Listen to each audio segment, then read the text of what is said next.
Did you know you can offer process serving as a notary public and earn $60 to $100 per appointment? As a process server, you receive the documents from the individual or company that is initiating the legal action, such as attorneys or a court.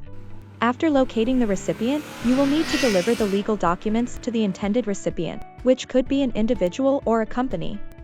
As a notary public, you are an officer of the state and can serve as an impartial witness in serving legal documents.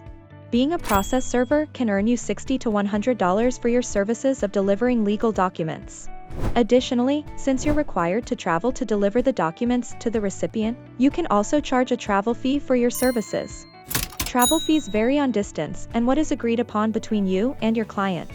The requirements to be a process server varies by state, so make sure you check with your state before accepting appointments. Becoming a process server is a great way to increase your income and diversify your notary business.